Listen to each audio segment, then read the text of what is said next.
We're looking at a lock step today, and we'll look at the forward lock and the back walk, and how to make this actually be an effective lead and follow and look better, have a more consistent shape with what you would expect to see in competition. Make sure when you're locking, we have two different directions going on.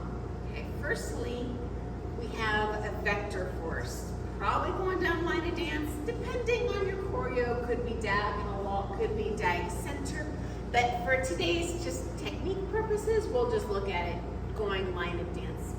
First common mistake I see is, and I'm going away from my partner. I actually always want a frontal connection so she can feel a lead.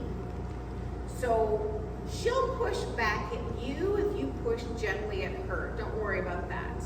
So I want to think about taking your lock slightly forward. Slightly forward. You see I'm crossing the boards here.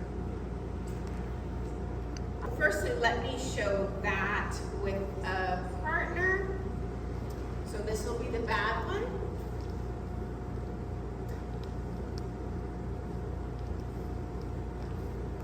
So at that point, I'm just going sideways, and my partner's in my right arm. So I gotta think about going slightly forward. I'm ahead of the movement. Slightly forward, slightly forward, slightly forward. Next step. Locks are gonna be shorter on the final step than a chasse. So don't try to take your locks long, it just runs away from your partner.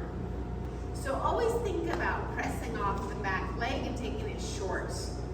I'm going short, I'm going short. And I'm pressing as opposed to super common mistake. Pulling, pulling, pulling. And that's gonna look really kind of chasse-ish. Both these concepts apply to both lead and follow, by the way. If I'm going forward lock as a follow, I'm doing the same thing. I'm pushing instead of a pulling, I'll show that. I go back and forth between lead and follow. So what I don't want to see, go ahead and pull, is step, pull, step, pull, step, pull. What you do want to see is short and always on the leg that's behind the movement. So push and bring on. Push and push and push. And you're just doing this alone in your living room just to get that muscle memory, because as a human body, we naturally want to have our head right on our butt. But because our partner, unless you're in a weight position, is always over here, we generally want to be on one leg. That also increases foot pressure. I talk about that in another video. Another little hint, especially if I'm walking backwards, think about holding a ball up in your hands. So lead or follow, doesn't matter. We're going to hold an imaginary ball. When we're low in a lock, you're going to naturally want to lower something over here too on the top. You want to lower everything. So we're thinking about low in the legs, high with just think left hand, and that'll fix the problem. So we don't want to go here.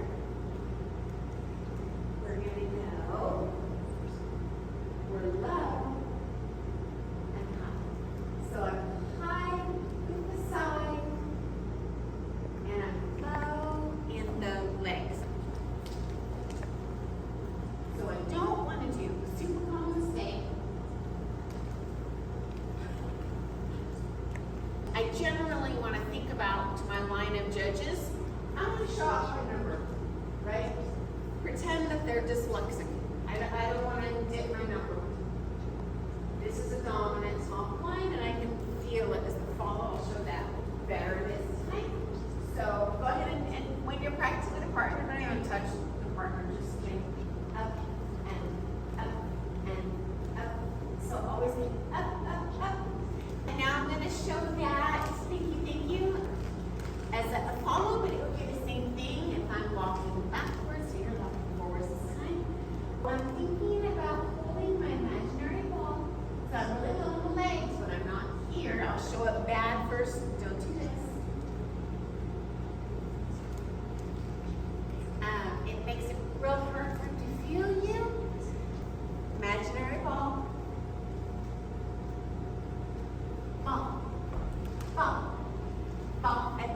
see too high than too low. That's always a safe fix.